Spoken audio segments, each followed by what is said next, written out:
സൗഹൃദത്തിനപ്പുറം ചില ആത്മബന്ധങ്ങളുണ്ട്. ഒരുപക്ഷെ നമ്മളിൽ ഓരോരുത്തർക്കും ഉണ്ടാകാം ഇതുപോലെ ഒരു സോൾമേറ്റ്, ബെസ്റ്റി എന്നൊക്കെ പറയാവുന്ന ഒരാൾ, അല്ലെങ്കിൽ കൂടുതൽ പേര്. അവർ നമ്മുടെ റിയൽ നെയിം ഒരിക്കലും വിളിക്കില്ല. അവർക്ക് ഏറ്റവും ഇഷ്ടപ്പെട്ട തെറികളാവും മിക്കപ്പോഴും നമ്മുടെ ഇടയിൽ വിളിക്കും. ഒരുപക്ഷെ സ്നേഹം കൂടുമ്പോൾ അവർക്ക് ഏറ്റവും ഇഷ്ടപ്പെട്ട നെയിം വെച്ച് നമ്മെ വിളിക്കും. മറ്റു ഫ്രണ്ട്സിന്റെ ഇടയിൽ മാക്സിമം നമ്മെ വെറുപ്പിക്കും. ബട്ട് ഉള്ളിൻ്റെ ഉള്ളിൽ ഒടുക്കത്തെ ഇഷ്ടം. മറ്റുള്ളവർ നമ്മെ കുറിച്ച് എന്തെങ്കിലും മോശമായിട്ട് പറഞ്ഞു പുറമേ ചിരിച്ച് ഉള്ളിലൂടെ നല്ല കിഡു പണി കൊടുത്തിരിക്കും. നമ്മുടെ കൂടെ അല്ലാതെ മറ്റുള്ളവരുടെ കൂടെ കൂടുതൽ ഇരിക്കുന്നതോ സംസാരിക്കുന്നതോ കണ്ടാൽ ചങ്ക് പിടഞ്ഞിട്ടാണെങ്കിലും സഹിക്കും. പിന്നീട് എപ്പോഴെങ്കിലും ഈ കാര്യം പറഞ്ഞ് ചുമ്മാ സെന്റി അടിച്ചുകൊണ്ടിരിക്കും. മറ്റുള്ളവർ നമ്മെ കൂടുതൽ കെയർ ചെയ്യുന്നത് കണ്ടാൽ സഹിക്കില്ല. നമ്മൾ ചെറുതായിട്ട് ദേഷ്യപ്പെട്ടാൽ പോലും പെട്ടെന്ന് സങ്കടം വരും.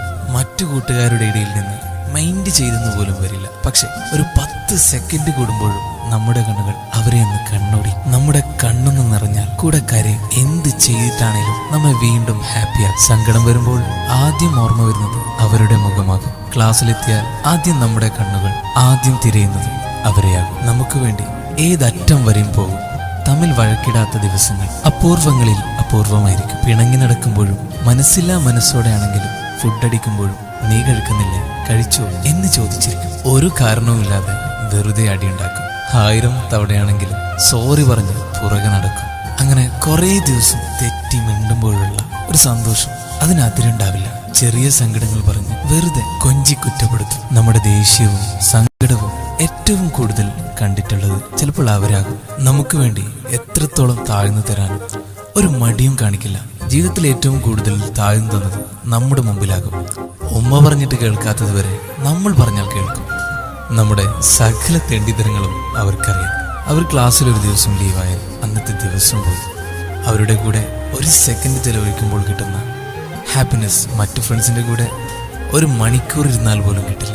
ഒരു കാര്യമില്ലെങ്കിലും ചുമ്മാ എന്തെങ്കിലും സംസാരിച്ചുകൊണ്ടേയിരിക്കും. ബർത്ത്ഡേക്ക് കൃത്യം 12 മണിക്ക് തന്നെ വിഷ് ചെയ്യണം.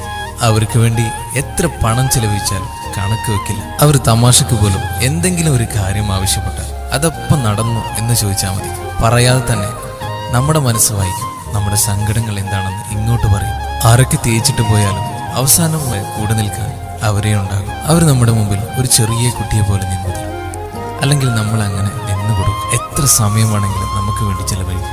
നമ്മുടെ ഒട്ടുമിക്ക സ്റ്റാറ്റസുകളും DP-കളും അവർക്ക് വേണ്ടിയായിരിക്കും.